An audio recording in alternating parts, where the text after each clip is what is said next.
mes amis. Welcome back. It's Christina, the manager of the Pacific Beach Library. Welcome back to week number 12, which is the concluding week of our read-along together of the Count of Monte Cristo by Alexandre Dumas.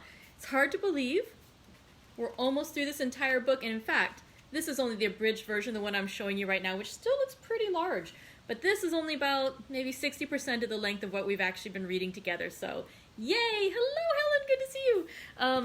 Thought I'd do a little bit of housekeeping. I will post something about this also, but what I decided to do was to shorten our week of reading by extending the length of each of our days' reading. So today's going to be kind of a long day. It's 3 chapters, 24 pages in the other edition, so a little more than an hour. Tomorrow is going to be a really long day. It's like 30 pages, which is, I'm guessing, closer to an hour and a half. So I apologize in advance for anyone. It's going to be a really long reading. If you've been listening during your lunch hour at work, you may have to watch for part of it, and then watch the rest after work later on, because it's a really long reading tomorrow. The benefit of this, though, is that we'll finish all of our book on Thursday. So on Friday at our standard 3 o'clock time, we can do our Zoom get-together. So if anyone would like to join us for the tea party where we can actually talk back and forth with each other and like hear each other's voices and see each other's faces, and wow, that'll be amazing. Please join us on Friday at 3 o'clock. I'll post the information on that Zoom party. So now let's get started with other housekeeping stuff. You may recall that when we are wrapping up one book, we start choosing our next. And we actually had 2 books that were front runners that had more votes than any others in our little nominating thread that we had going on. And they were Frankenstein and Dracula. So actually, it's kind of funny. I see Pam is watching. She'd suggested both of these, and I think this idea resonated with folks. The idea of let's choose some spooky-ish books, because we should be finishing our read aloud right around Halloween time. So I'm going to go and fold up Frankenstein, put it into our jar, and then we'll fold up Dracula, put him into our jar. Let's shake it, see what we get, and we'll see if one drops out. Yes, and that one was Count Dracula. So we'll be reading Bram Stoker's Dracula beginning next week. Yay! And so that'll be really fun to read together. I've actually never read that one. I'd read Frankenstein. I think the last time I read that one was I was in college, but I've never read Dracula, so that'll be a really fun one to read together. Oh, more name pronunciations. I apologize again in advance. But let's go ahead and, let's have some tea. Today I'm having the bourbon vanilla, as we are finishing our story set in the Bourbon Restoration period of France. But the tea will live on. It smells so good. Okay, let's talk a little bit about the chapters that we read on Friday. On Friday, we read 2 chapters, and again, I'm not even going to lie, as I was reading over this right before we met today, I was kind of peeking over to make sure that I would hit the high points when I was doing the recap of what we read in chapters 105 and 106. And I actually started getting weepy again when I was trying to talk about, or just even thinking about chapter 105. So I'm going to try to hold it together for you right now. Chapter 105 was entitled The Cemetery of Pere Laches. It begins with the cemetery of Valentine de Villefort. And a bunch of folks are there, including Maximilian Morel. And the Count tries to speak with Maximilian Morel. The friends try to speak with Maximilian Morel. He is just devastated. No one other than the Count of Monte Cristo realizes that he had been in love with Valentine de Villefort. And so after the service, Maximilian runs away. He escapes back to his home, and the Count of Monte Cristo follows him there. When the Count of Monte Cristo, he doesn't quite barge in, but he asks the family if he can come in, and then he just runs up to Maximilian's room and actually does barge in. He pretends that he has accidentally just smashed a pane of glass and then happened to reach in and unlock the door and let himself into Maximilian's room. So, okay, he did barge in. But what he discovers is that Maximilian is sitting at a table with his pistols next to him, and he's writing a letter. So the implication is that Maximilian Morel no longer finds life worth living without Valentine de Villefort, and he's going to kill himself. And the Count of Monte Cristo tries to convince him to stop, and Maximilian is just no, and finally he starts getting upset, like, why are you bothering me? What right have you to try to stop me from doing what I need to do? And the Count of Monte Cristo says, I am actually the one man who has the right to tell you not to throw away your father's son's life. he's like, why are you bringing up my father? And it's like, because I'm the man who saved your father's life. I'm the one who restored the pharaon. I'm the one who gave the jewel to Julie, and I'm the one who used to play with you when you were a little baby, because I am Edmond Dantes. And really, this is the first time we've heard him say his name like that and just announce himself proudly in that way again. And so it's a really powerful moment. It's beautiful. Maximilian is overcome with emotion when this happens, as was I. And Maximilian falls to his knees, and then he runs downstairs and he calls up Julie and Emmanuel, and it's like, this is our savior, this is the man who saved us. And basically what the Count of Monte Cristo lets them know, or he lets Emmanuel know at least, that I had to say this because Maximilian was considering doing something he shouldn't, and they kind of look at the pistols and they both realize. Maximilian is now willing to live, but he's miserable because he feels like, again, the Count of Monte Cristo has reminded him it's not his life to throw away, that it's too precious, but he's just so miserable. And what the Count says to him is, give me 1 month. Give me 1 month from today, which this day, in fact, is September 5th, the 10-year anniversary of the day that I saved your father. Give me 1 month from today, and if I cannot restore your happiness as well, you're free to do what you want. I'll give you poison, I'll give you pistols, you can end your life if you wish, but give me 1 month from today to try to restore your fortunes, sort of as he had done for his father. And Maximilian Morel, his hope starts to feel hope, but he's afraid to feel hope. But he agrees that he will stay and live with the Count of Monte Cristo for the next month. And then, his life will be his own to keep or to do away with. Whew, super dramatic. So chapter 106 was called Dividing the Proceeds. And in chapter 106, the action is set at a apartment that is let by Lucien Debray and his mistress, Madame Danglars. And basically it begins with Madame Danglars meeting Lucien there and showing him the letter that her husband, the Baron Danglars, had written, saying that he was leaving her, and basically, I leave you, when I met you, you were rich but with a bad reputation. When I'm going to leave you, you're going to be rich but with a bad reputation. He's like, I have lost my fortune, I have very little left, but you still, you've managed to make money on this. You keep the money, fine, and I want nothing more to do with you. We're no longer, you're free from now on of me.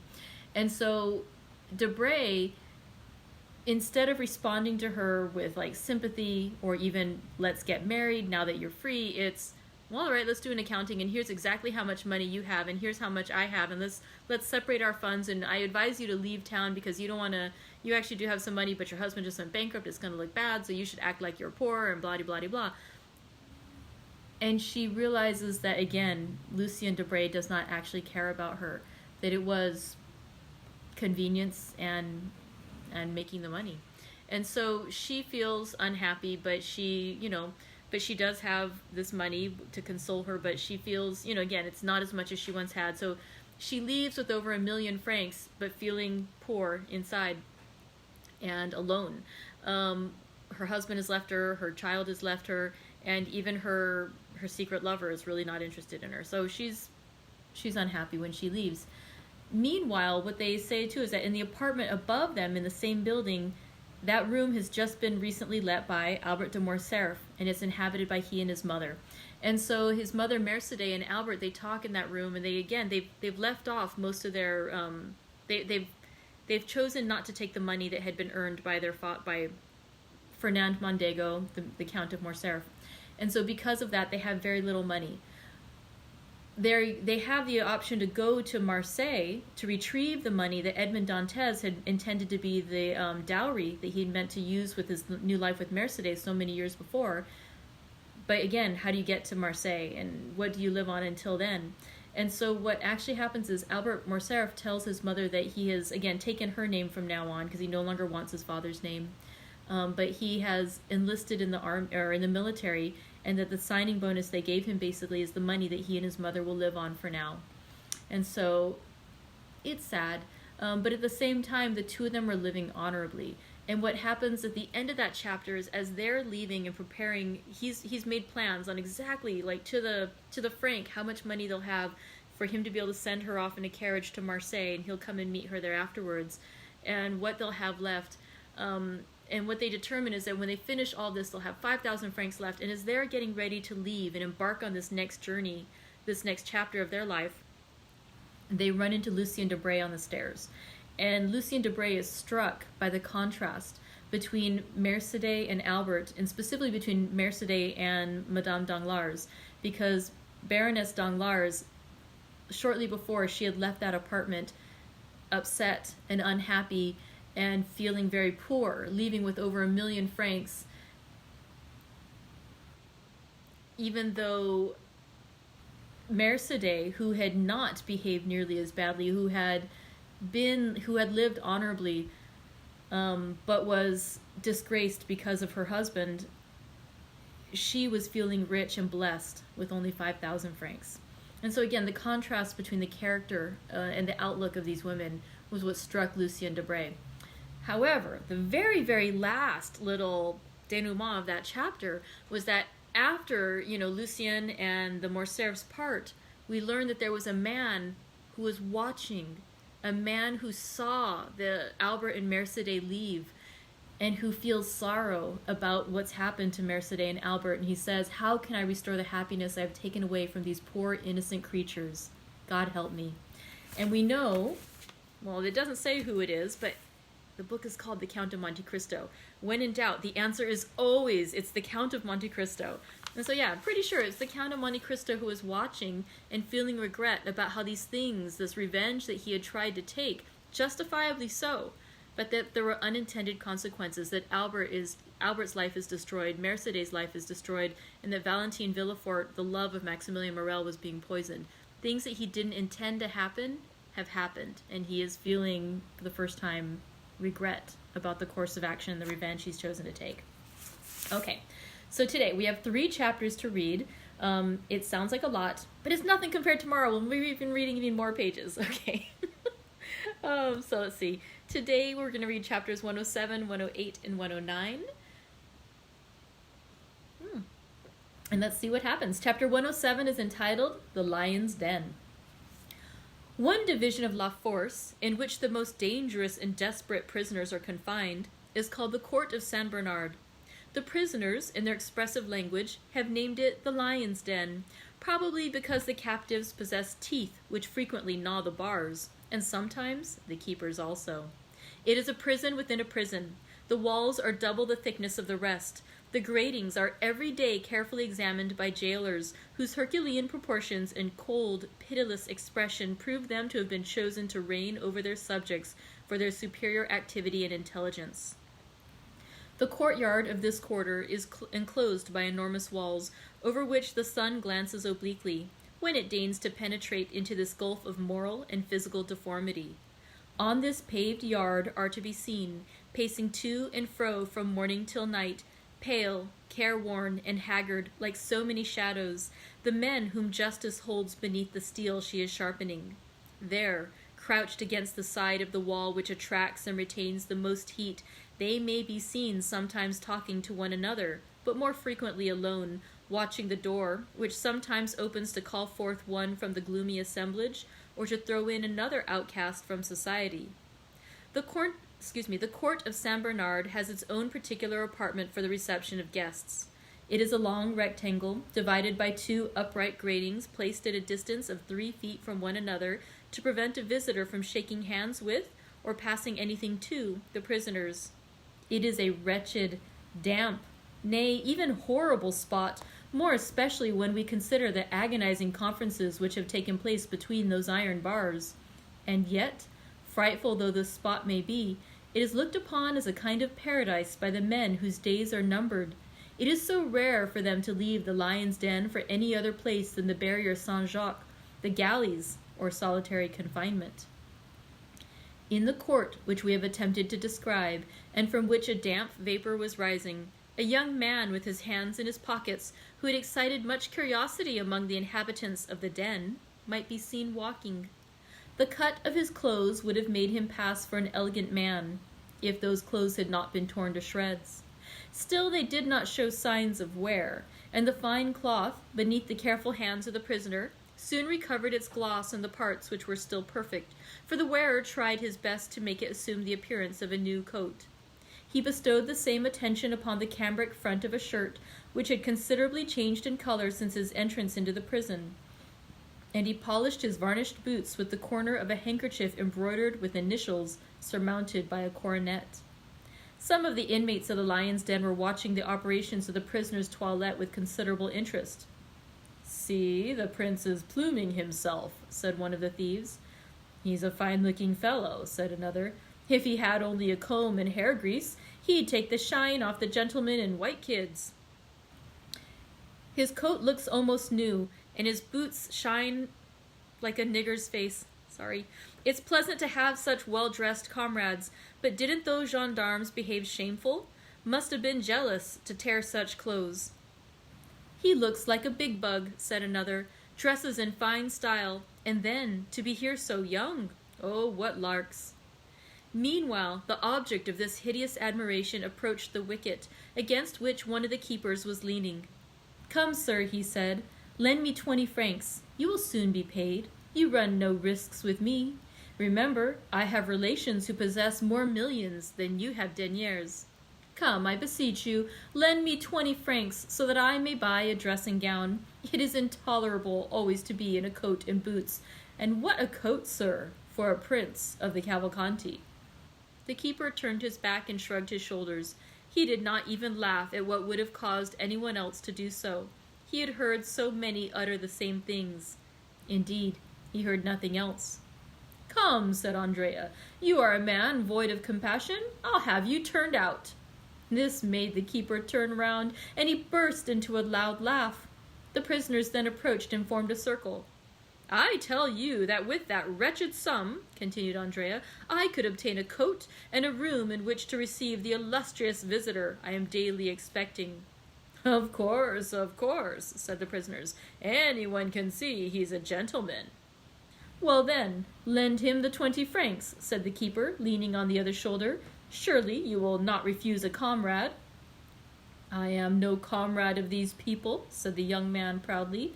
"You have no right to insult me thus."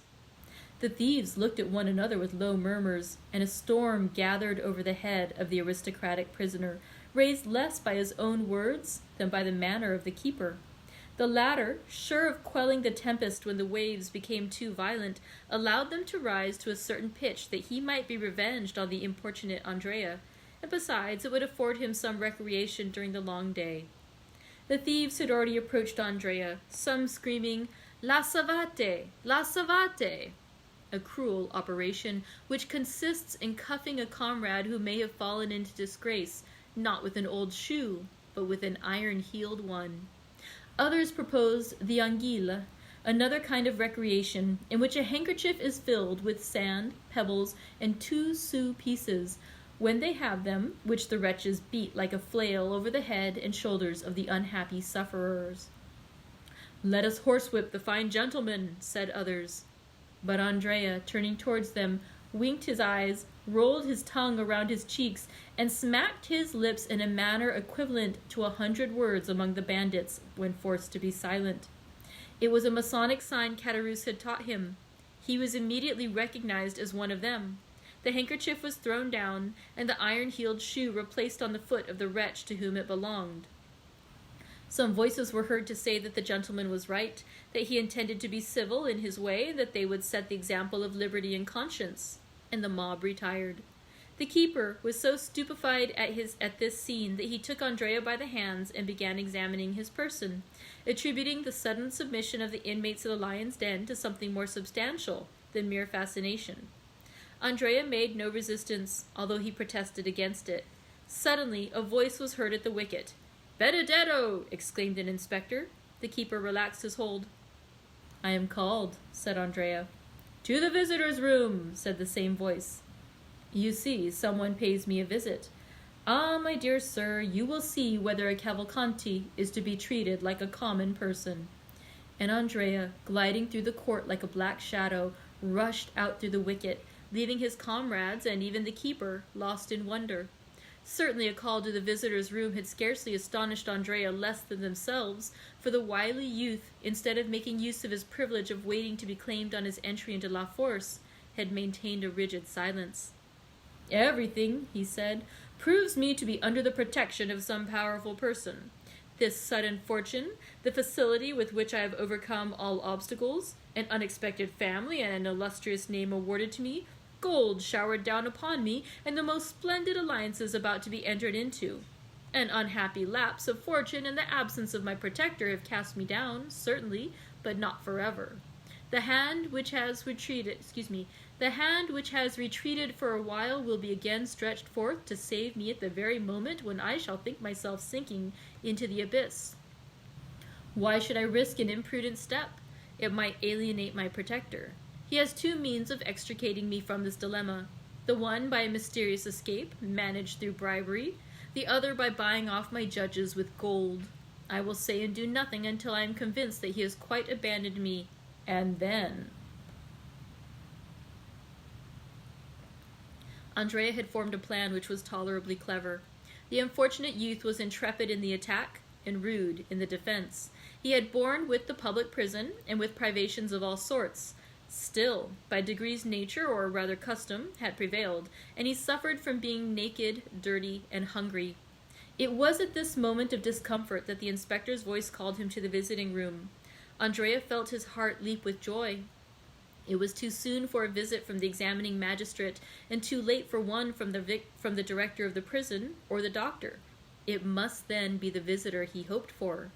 Behind the grating of the room into which Andrea had been led, he saw, while his eyes dilated with surprise, the dark and intelligent face of Monsieur Bertuccio, who was also gazing with sad astonishment upon the iron bars, the bolted doors, and the shadow which moved behind the other grating.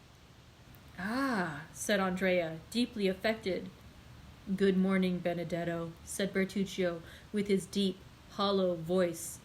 You, said the young man, looking fearfully around him. "Do you not recognize me, unhappy child?" "Silence! Be silent!" said Andrea, who knew the delicate sense of hearing possessed by the walls. "For heaven's sake, do not speak so loud." "You wish to speak with me alone, do you not?" said Bertuccio. "Oh, yes." "That is well." And Bertuccio, feeling in his pocket, signed to a keeper whom he saw through the window of the wicket. "Read," he said. "What is that?" "An order to conduct you to a room, and to leave you there to talk to me." "Oh!" cried Andrea, leaping with joy. Then he mentally added, "Still, my unknown protector! I am not forgotten. They wish for secrecy, since we are to converse in a private room. I understand. Bertuccio has been sent by my protector." The keeper spoke for a moment with an official, then opened the iron gates and conducted Andrea to a room on the first floor. The room was whitewashed, as is the custom in prisons, but it looked quite brilliant to a prisoner, though a stove, a bed, a chair, and a table formed the whole of its sumptuous furniture. Bertuccio sat down upon the chair. Andrea threw himself upon the bed. The keeper retired. "Now," said the steward, "what have you to tell me?" "And you?" said Andrea. "You speak first." "Oh, no! You must have much to tell me, since you have come to seek me." "Well, be it so. You have continued your course of villainy. You have robbed. You have assassinated." "Well, I should say, if you had me taken to a private room only to tell me this, you might have saved yourself the trouble. I know all these things, but there are some with which, on the contrary, I am not acquainted. Let us talk of those, if you please. Who sent you?" Come, you are going on quickly, Monsieur Benedetto." "Yes, and to the point. Let us dispense with useless words. Who sends you?" "No one." "How did you know I was in prison?" "I recognized you, some time since, as the insolent dandy who so gracefully mounted his horse in the Champs-Élysées." "Oh, the Champs-Élysées. Ah, yes. We burn, as they say at the game of pincette. The Champs-Élysées? Come, let us talk a little about my father." "Who then am I?" "You, sir? You are my adopted father. But it was not you, I presume, who placed at my disposal 100,000 francs, which I spent in 4 or 5 months. It was not you who manufactured an Italian gentleman for my father. It was not you who introduced me into the world and had me invited to a certain dinner at Auteuil, which I fancy I am eating at this moment in company with the most distinguished people in Paris. amongst the rest with a certain procurer, whose acquaintance I did very wrong not to cultivate, for he would have been very useful to me just now. It was not you, in fact, who bailed me for 1 or 2 millions when the fatal discovery of my little secret took place. Come, speak, my worthy Corsican, speak. What do you wish me to say? I will help you. You were speaking of the Champs-Élysées just now, worthy foster father. Well? Well, in the Champs-Élysées there resides a very rich gentleman, at whose house you robbed and murdered, did you not? I believe I did. The Count of Monte Cristo? 'Tis you who have named him, as Monsieur Racine says. Well, am I to rush into his arms and strain him to my heart, crying, my father, like Monsieur Pixericourt? Do not let us jest, gravely replied Bertuccio, and dare not to utter that name again, as you have pronounced it. Bah, said Andrea, a little overcome by the solemnity of Bertuccio's manner. Why not? Because the person who bears it is too highly favored by heaven to be the father of such a wretch as you. Oh, these are fine words, and there will be fine doings if you do not take care. Menaces, I do not fear them. I will say, do you think you are engaged with a pygmy like yourself? Said Bertuccio, in so calm a tone and with so steadfast a look that Andrea was moved to the very soul. Do you think you have to do with galley slaves or novices in the world? Benedetto, you are fallen into terrible hands.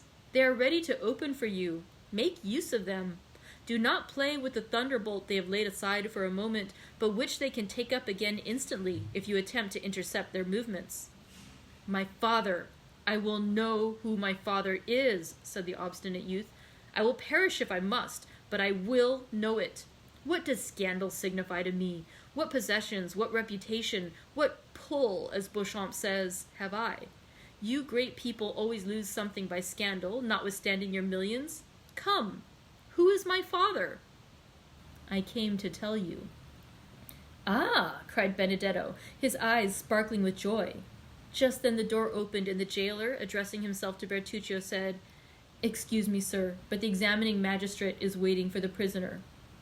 And so closes our interview, said Andrea to the worthy steward. I wish the troublesome fellow were at the devil. I will return tomorrow, said Bertuccio. Good. Gendarmes, I am at your service. Ah, sir, do leave a few crowns for me at the gate, that I may have some things I am in need of. It shall be done, replied Bertuccio. Andrea extended his hand. Bertuccio kept his own in his pocket, and merely jingled a few pieces of money. That's what I mean, said Andrea, endeavoring to smile, quite overcome by the strange tranquillity of Bertuccio. Can I be deceived? He murmured, as he stepped into the oblong and grated vehicle which they called the salad basket. Never mind, we shall see. Tomorrow, then, he added, turning towards Bertuccio. Tomorrow, replied the steward. Chapter 108, The Judge. We remember that the Abbé Busoni remained alone with Noirtier in the chamber of death, and that the old man and the priest were the sole guardians of the young girl's body. Perhaps it was the Christian exhortations of the Abbé, perhaps his kind charity, perhaps his persuasive words which had restored the courage of Noirtier, for ever since he had conversed with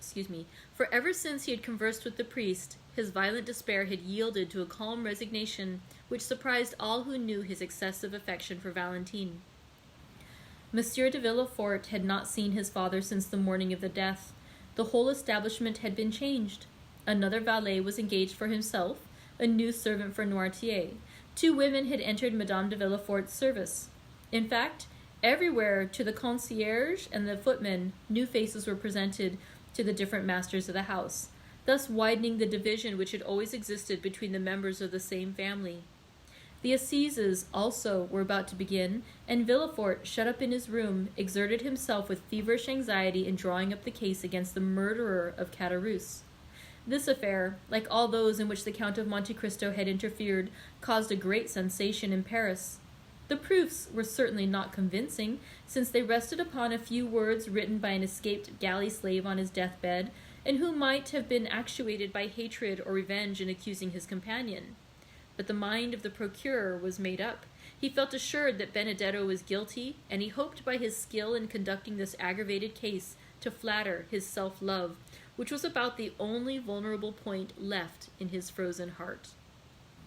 The case was therefore prepared owing to the incessant labor of Villefort, who wished it to be the first on the list in the coming assizes.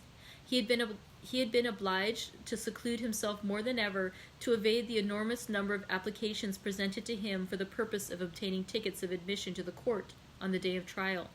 And then so short a time had elapsed since the death of poor Valentine, and the gloom which overshadowed the house was so recent, that no one wondered to see the father so absorbed in his professional duties, which were the only means he had of dissipating his grief. Once only had Villefort seen his father. It was the day after that upon which Bertuccio had paid his second visit to Benedetto, when the latter was to learn his father's name. The magistrate, harassed and fatigued, had descended to the garden of his house, and in a gloomy mood, similar to that in which Tarquin lopped off the tallest poppies, he began knocking off with his cane the long and dying branches of the rose trees, which, placed along the avenue, seemed like the specters of the brilliant flowers which had bloomed in the past season. More than once he had reached that part of the garden where the famous boarded gate stood overlooking the deserted enclosure, always returning by the same path, to begin his walk again, at the same pace and with the same gesture, when he accidentally turned his eyes toward the house whence he heard the noisy play of his son, who had returned from school to spend the Sunday and Monday with his mother. While doing so, he observed Monsieur Noirtier at one of the open windows, where the old man had been placed that he might enjoy the last rays of the sun, which yet yielded some heat, and was now shining upon the dying flowers and red leaves of the creeper which twined around the balcony. The eye of the old man was riveted upon a spot which Villefort could scarcely distinguish. His glance was so full of hate, of ferocity, and savage impatience that Villefort turned out of the path he had been pursuing to see upon what person this dark look was directed. Then he saw beneath a thick clump of linden trees, which were nearly divested of foliage, Madame de Villefort sitting with a book in her hand, the perusal of which she frequently interrupted to smile upon her son, or to throw back his elastic ball, which he obstinately threw from the drawing-room into the garden. Villefort became pale. He understood the old man's meaning. Noirtier continued to look at the same object, but suddenly his glance was transferred from the wife to the husband, and Villefort himself had to submit to the searching investigation of eyes, which, while changing their direction and even their language, had lost none of their menacing expression. Madame de Villefort, unconscious of the passions that exhausted their fire over her head, at that moment held her son's ball, and was making signs to him to reclaim it with a kiss. Edward begged for a long while, the maternal kiss probably not offering sufficient recompense for the trouble he must take to obtain it. However, at length he decided, leapt out of the window into a cluster of heliotropes and daisies, and ran to his mother, his forehead streaming with perspiration. Madame de Villefort wiped his forehead, pressed her lips upon it, and sent him back with the ball in one hand and some bonbons in the other. Villefort, drawn by an irresistible attraction like that of the bird to the serpent, walked towards the house. As he approached it, Noirtier's gaze followed him, and his eyes appeared of such a fiery brightness that Villefort felt them pierce to the depths of his heart. In that earnest look might be read a deep reproach, as well as a terrible menace. Then Noirtier raised his eyes to heaven as though to remind his son of a forgotten oath. "It is well, sir," replied Villefort from below. "It is well. Have patience but one day longer. What I have said, I will do." Noirtier seemed to be calmed by these words, and turned his eyes with indifference to the other side. Villefort violently unbuttoned his greatcoat, which seemed to strangle him, and passing his livid hand across his forehead, entered his study. The night was cold and still. The family had all retired to rest, but Villefort, who alone remained up, and worked till 5 o'clock in the morning, reviewing the last interrogatories made the night before by the examining magistrates, compiling the depositions of the witnesses, and putting the finishing stroke to the deed of accusation, which was one of the most energetic and best conceived of any he had yet delivered. The next day, Monday, was the first sitting of the assizes. The morning dawned, dull and gloomy, and Villefort saw the dim gray light shine upon the lines he had traced in red ink. The magistrate had slept for a short time while the lamp sent forth its final struggles. Its flickerings awoke him, and he found his fingers as damp and purple as though they had been dipped in blood. He opened the window. A bright yellow streak crossed the sky and seemed to divide in half the poplars, which stood out in black relief on the horizon. In the clover fields, beyond the chestnut trees, a lark was mounting up to heaven while pouring out her clear morning song. The damps of the dew bathed the head of Villefort and refreshed his memory. "Today," he said with an effort, "today the man who holds the blade of justice must strike wherever there is guilt." Involuntarily his eyes wandered towards the windows of Noirtier's room, where he had seen him the preceding night. The curtain was drawn, and yet the image of his father was so vivid to his mind that he addressed the closed window as though it had been open, and as if through the opening he had beheld the menacing old man.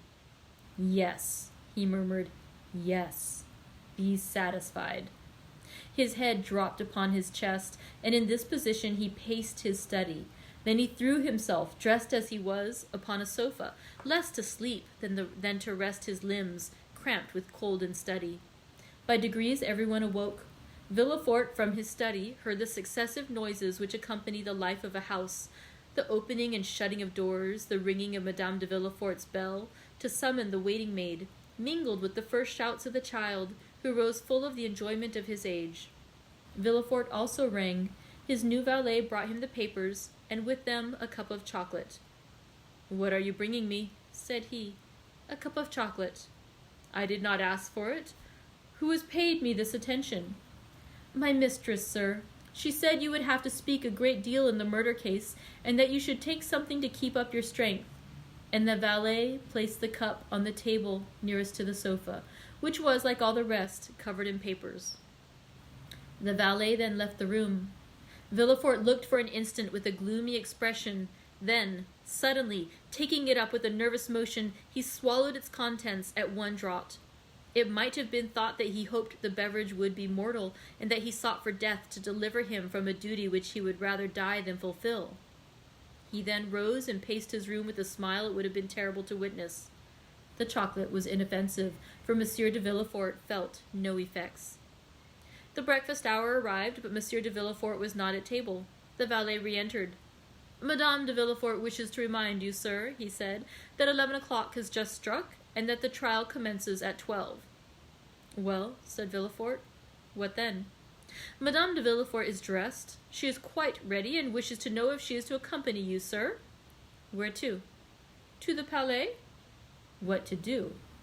"My mistress wishes to be present at the trial." "Ah," said Villefort, with a startling accent, "does she wish that?" The servant drew back and said, "If you wish to go alone, sir, I will go and tell my mistress." Villefort remained silent for a moment and dented his pale cheeks with his nails. "Tell your mistress," he at length answered, "that I wish to speak to her, and I beg she will wait for me in her own room." "Yes, sir. And then come to dress and shave me." "Directly, sir." The valet reappeared almost instantly, and, having shaved his master, assisted him to dress entirely in black. When he had finished, he said, "My mistress said she should expect you, sir, as soon as you had finished dressing." "I am going to her." And Villefort, with his papers under his arm and hat in hand, directed his steps towards the apartment of his wife. At the door he paused for a moment to wipe his damp, pale brow. He then entered the room.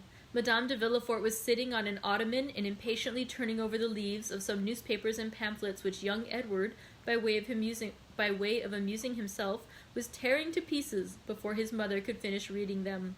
She was dressed to go out, her bonnet was placed beside her on a chair, and her gloves were on her hands. "Ah, here you are, monsieur," she said in her naturally calm voice. "But how pale you are! Have you been working all night? Why did you not come down to breakfast? Well, will you take me, or shall I take Edward?" Madame de Villefort had multiplied her questions in order to gain one answer, but to all her inquiries Monsieur de Villefort remained mute and cold as a statue. "Edward," said Villefort, fixing an imperious glance on the child. "Go and play in the drawing-room, my dear. I wish to speak to your mamma." Madame de Villefort shuddered at the sight of that cold countenance, that resolute tone, and the awfully strange preliminaries. Edward raised his head, looked at his mother, and then, finding that she did not confirm the order, began cutting off the heads of his leaden shoulders. "Edward!" cried Monsieur de Villefort, so harshly that the child started up from the floor. "Do you hear me? Go!" The child, unaccustomed to such treatment, arose, pale and trembling. It would be difficult to say whether his emotion were caused by fear or passion. His father went up to him, took him in his arms, and kissed his forehead. "Go," he said. "Go, my child." Edward ran out. Monsieur de Villefort went to the door, which he closed behind the child, and bolted. "Dear me," said the young woman, endeavoring to read her husband's inmost thoughts, while a smile passed over her countenance, which froze the impassibility of Villefort. "What is the matter?" "Madame, where do you keep the poison you generally use?" said the magistrate, without any introduction, placing himself between his wife and the door. Madame de Villefort must have experienced something of the sensation of a bird which, looking up, sees the murderous trap closing over its head.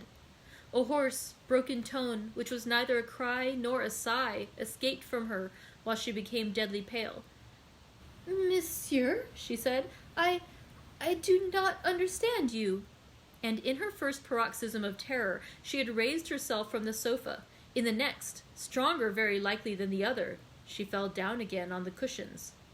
"I asked you," continued Villefort in a perfectly calm tone, "where you conceal the poison by the aid of which you have killed my father-in-law, Monsieur de Saint-Méran, my mother-in-law, Madame de Saint-Méran, Barrois, and my daughter, Valentine." "Ah, sir," exclaimed Madame de Villefort, clasping her hands, "what do you say?" "It is not for you to interrogate, but to answer." "Is it to the judge or to the husband?" stammered Madame de Villefort. "To the judge. To the judge, madame." It was terrible to behold the frightful pallor of that woman, the anguish of her look, the trembling of her whole frame. "Ah, sir," she muttered. "Ah, sir." And this was all. "You do not answer, madame!" exclaimed the terrible interrogator. Then he added, with a smile yet more terrible than his anger, "It is true, then? You do not deny it." She moved forward. "And you cannot deny it," added Villefort, extending his hand toward her, as though to seize her in the name of justice. "You have accomplished these different crimes with impudent address, but which could only deceive those whose affections for you blinded them. Since the death of Madame de Saint-Méran, I have known that a poisoner lived in my house. Monsieur d'Avrigny warned me of it. After the death of Barrois, my suspicions were directed towards an angel, those suspicions which, even when there is no crime, are always alive in my heart. But after the death of Valentine, there has been no doubt in my mind, madame, and not only in mine, but in those of others. Thus your crime, known by two persons, suspected by many, will soon become public, and as I told you just now, you no longer speak to the husband, but to the judge." The young woman hid her face in her hands. "Oh, sir," she stammered, "I beseech you, do not believe appearances." "Are you then a coward?" cried Villefort in a contemptuous voice. "But I have always observed that poisoners were cowards. Can you be a coward, you, who have had the courage to witness the death of 2 old men and a young girl murdered by you?" "Sir, sir!" "Can you be a coward?" continued Villefort with increasing excitement. "You, who could count one by one the minutes of 4 death agonies. You, who have arranged your infernal plans and removed the beverages with a talent and precision almost miraculous. Have you, then, who have calculated everything with such nicety, have you forgotten to calculate one thing? I mean, where the revelation of your crimes will lead you to? Oh, it is impossible. You must have saved some surer, more subtle and deadly poison than any other, that you might escape the punishment that you deserve. You have done this. I hope so, at least." Madame de Villefort stretched out her hands and fell on her knees. "I understand," he said. "You confess. But a confession made to the judges, a confession made at the last moment, extorted when the crime cannot be denied, diminishes not the punishment inflicted on the guilty." "The punishment?" exclaimed Madame de Villefort. "The punishment, monsieur? Twice you have pronounced that word." "Certainly. Did you hope to escape it because you were 4 times guilty? Did you think the punishment would be withheld because you are the wife of him who pronounces it? No, madame, no. The scaffold awaits the poisoner, whoever she may be, unless, as I just said, the poisoner has taken the precaution of keeping for herself a few drops of her deadliest poison."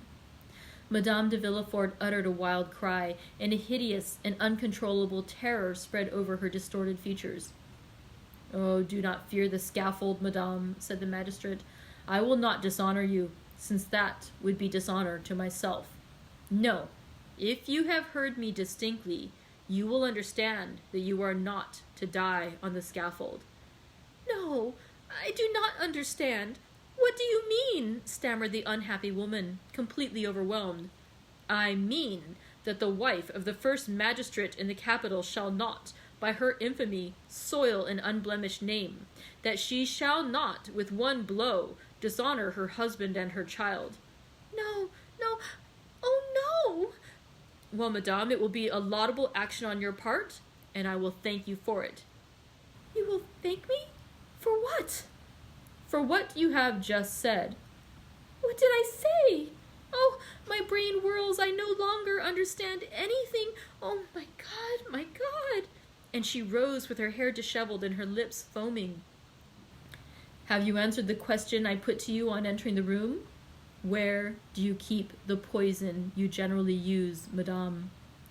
Madame de Villefort raised her arms to heaven and convulsively struck one hand against the other. "No, no," she vociferated. "No, you cannot wish that." "What I do not wish, madame, is that you should perish on the scaffold. Do you understand?" asked Villefort. "Oh, mercy, mercy, monsieur." "What I require is that justice be done. I am on the earth to punish, madame," he added with a flaming glance. "Any other woman, were it the queen herself, I would send to the executioner. But to you I shall be merciful. To you I will say, have you not, madame, put aside some of the surest, deadliest, most speedy poison?" "Oh, pardon me, sir. Let me live." "She is cowardly," said Villefort. "Reflect that I am your wife." "You are a poisoner." "In the name of heaven." "No." "In the name of the love you once bore me." "No, no." "In the name of our child. Ah, for the sake of our child, let me live." "No, no, no, I tell you. One day, if I allow you to live, you will perhaps kill him, as you have the others." "I? Kill my boy?" cried the distracted mother, rushing toward Villefort. "I kill my son? Ha ha ha!" And a frightful, demonic laugh finished the sentence, which was lost in a hoarse rattle. Madame de Villefort fell at her husband's feet. He approached her. "Think of it, madame. If on my return justice has not been satisfied, I will denounce you with my own mouth and arrest you with my own hands." She listened, panting, overwhelmed, crushed. Her eye alone lived and glared horribly. "Do you understand me?" he said. "I am going down there to pronounce the sentence of death against a murderer. If I find you alive on my return, you shall sleep tonight in the conciergerie." Madame de Villefort sighed. Her nerves gave way, and she sunk on the carpet. The king's attorney seemed to experience a sensation of pity. He looked upon her less severely, and bowing to her, said slowly, "Farewell, madame, farewell." That farewell struck Madame de Villefort like the executioner's knife. She fainted. The procureur went out after having double-locked the door. And finally, Chapter 109, The Assizes. The Benedetto affair, as it was called at the Palais and by people in general, had produced a tremendous sensation. Frequenting the Café de Paris, the Boulevard de Gand, and the Bois de Boulogne during his brief career of splendor, the false Cavalcanti had formed a host of acquaintances. The papers had related his various adventures, both as a man of fashion and the galley slave, and as everyone who had been personally acquainted with Prince Andrea Cavalcanti experienced a lively curiosity in his fate, they all determined to spare no trouble in endeavoring to witness the trial of Monsieur Benedetto for the murder of his comrade in chains. In the eyes of many, Benedetto appeared, if not a victim to, at least an instance of, the fallibility of the law. Monsieur Cavalcanti, his father, had been seen in Paris, and it was expected that he would reappear to claim the illustrious outcast. Many also who were not aware of the circumstances attending his withdrawal from Paris were struck with the worthy appearance, the gentlemanly bearing, and the knowledge of the world displayed by the old patrician, who certainly played the nobleman very well, so long as he said nothing and made no arithmetical calculations. As for the accused himself, many remembered him as being so amiable, so handsome, and so liberal that they chose to think him the victim of some conspiracy, since in this world large fortunes frequently excite the malevolence and jealousy of some unknown enemy. Everyone therefore ran to the court, some to witness the sight, others to comment upon it. From 7 o'clock in the morning, a crowd was stationed at the iron gates, and an hour before the trial commenced, the hall was full of the privileged. Before the entrance of the magistrates, and indeed frequently afterwards, a court of justice, on days when some especial trial is to take place, resembles a drawing-room where many persons recognize each other and converse if they can do so without losing their seats, or if they are separated by too great a number of lawyers, communicate by signs. It was one of the magnificent autumn days which make amends for a short summer. The clouds which Monsieur de Villefort had perceived at sunrise had all disappeared as if by magic, and one of the softest and most brilliant days of September shone forth in all its splendor. Beauchamp, one of the kings of the press, and therefore claiming the right of a throne everywhere, was eyeing everybody through his monocle. He perceived Chateau Renaud and Debray, who had just gained the good graces of a sergeant-at-arms, and who had persuaded the latter to let them stand before, instead of behind him, as they ought to have done. The worthy sergeant had recognized the minister's secretary and the millionaire, and by way of paying extra attention to his noble neighbors, promised to keep their places while they paid a visit to Beauchamp. "Well," said Beauchamp, "we shall see our friend." "Yes, indeed," replied Debray, "that worthy prince. Deuce take those Italian princes. A man, too, who could boast of Dante for a genealogist, and could reckon back to the Divina Commedia. A nobility of the rope," said Chateau Renaud phlegmatically. "He will be condemned, will he not?" asked Debray of Beauchamp. "My dear fellow, I think we should ask you that question. You know such news much better than we do. Did you see the president at the minister's last night?" "Yes." "What did he say?" "Something that will surprise you." "Oh, make haste and tell me, then. It is a long time since that has happened." "Well, he told me that Benedetto, who is considered a serpent of subtlety and a giant of cunning, is really but a very commonplace, silly rascal, and altogether unworthy of the experiments that will be made on his phrenological organs after his death." "Bah," said Beauchamp, "he played the prince very well." "Yes, for you who detest those unhappy princes, Beauchamp, and are always delighted to find fault with them, but not for me, who discover a gentleman by instinct, and who sent out an aristocratic family like a very bloodhound of heraldry." "Then you never believed in the principality?" "Yes, in the principality, but not in the prince." "Not so bad," said Beauchamp. "Still, I assure you, he passed very well with many people. I saw him at the ministers' houses." "Ah, yes," said Chateau Renaud. "The idea of thinking ministers understand anything about princes." "There is something in what you have just said," said Beauchamp, laughing. "But," said Debray to Beauchamp, "if I spoke to the president, you must have been with the procureur." "It was an impossibility. For the last week Monsieur de Villefort has secluded himself. It is natural enough. This strange chain of domestic afflictions, followed by the no less strange death of his daughter." "Strange? What do you mean, Beauchamp?" "Oh, yes. Do you pretend that all this has been unobserved at the minister's?" said Beauchamp, placing his eyeglass in his eye, where he tried to make it remain. "My dear sir," said Chateau Renaud, Allow me to tell you that you do not understand that maneuver with the eyeglass half so well as Debray. Give him a lesson, Debray." "Stay," said Beauchamp. "Surely I am not deceived." "What is it?" "It is she." "Whom do you mean?" "They said she had left." "Mademoiselle Eugenie?" said Chateau Renaud.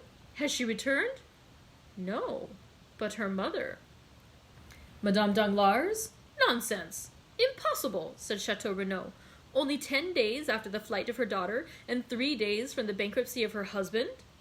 Debray colored slightly and followed with his eyes the direction of Beauchamp's glance. "Come," he said. "It is only a veiled lady, some foreign princess, perhaps the mother of Cavalcanti. But you were just speaking on a very interesting topic, Beauchamp." "I?" "Yes, you were telling us about the extraordinary death of Valentine." "Ah, yes, so I was. But how is it that Madame de Villefort is not here?" "Poor dear woman," said Debray. "She is no doubt occupied in distilling balm for the hospitals or in making cosmetics for herself or friends. Do you know she spends 2,000 or 3,000 crowns a year in this amusement? But I wonder she is not here. I should have been pleased to see her, for I like her very much." "And I hate her," said Chateau Renaud. "Why?" "I do not know. Why do we love? Why do we hate? I detest her, from antipathy. Or rather by instinct." "Perhaps so. But to return to what you were saying, Beauchamp." "Well, do you know why they die so multitudinously at Monsieur de Villefort's?" "Multitudinously is good," said Chateau Renaud. "My good fellow, you'll find the word in Saint-Simon." "But the thing itself is at Monsieur de Villefort's. But let's get back to the subject." "Talking of that," said Debray, "Madame was making inquiries about that house, which for the last 3 months has been hung with black." "Who is Madame?" asked Chateau Renaud. "And the minister's wife, pardieu." "Oh, your pardon. I never visit ministers. I leave that to the princes." "Really, you were there only before sparkling, but now you are brilliant. Take compassion on us, or like Jupiter, you will wither us up." "I will not speak again," said Chateau Renaud. "Pray have compassion upon me, and do not take up every word I say." "Come, let us endeavor to get to the end of our story, Beauchamp. I told you that yesterday Madame made inquiries of me upon the subject. Enlighten me, and I will then communicate my information to her." "Well, gentlemen, the reason people die so multitudinously, I like the word, at Monsieur de Villefort's is that there is an assassin in the house." The 2 young men shuddered, for the same idea had more than once occurred to them. "And who is the assassin?" they asked together. "Young Edward." A burst of laughter from the auditors did not in the least disconcert the speaker, who continued, "Yes, gentlemen, Edward, the infant phenomenon who is quite an adept in the art of killing."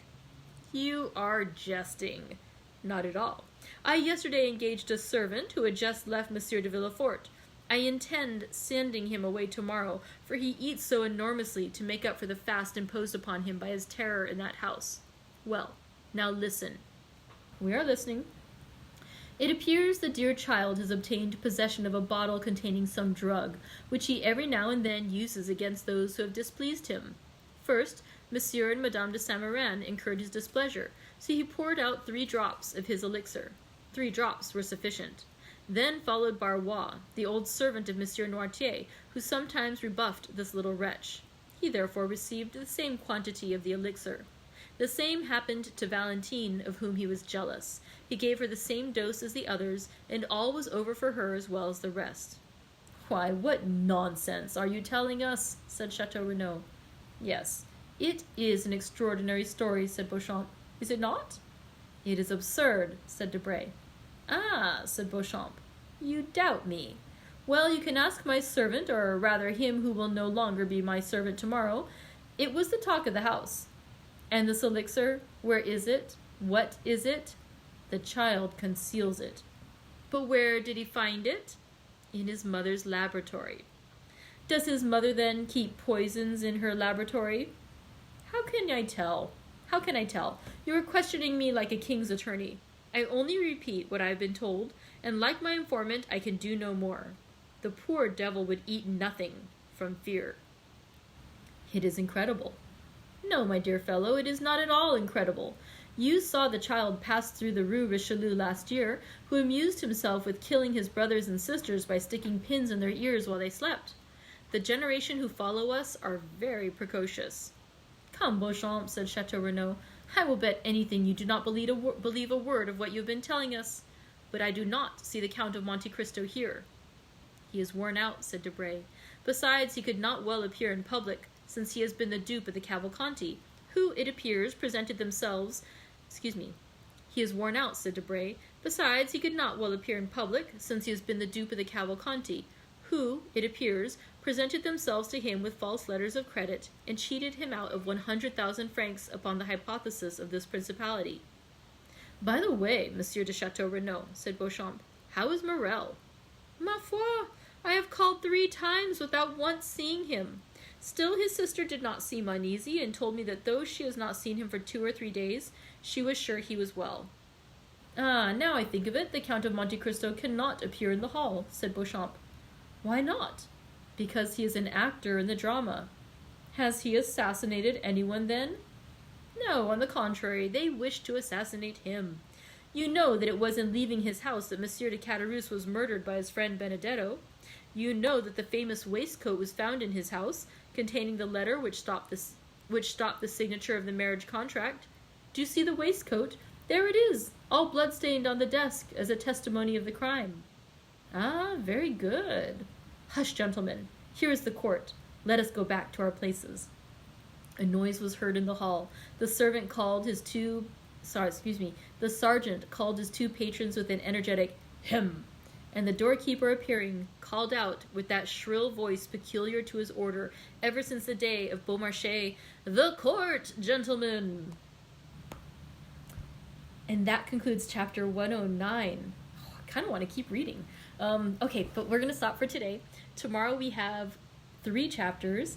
They are, like I said, a little bit longish, so it'll be a little bit longer than today's reading, which actually didn't go much as long as I thought it would. So we'll see you tomorrow.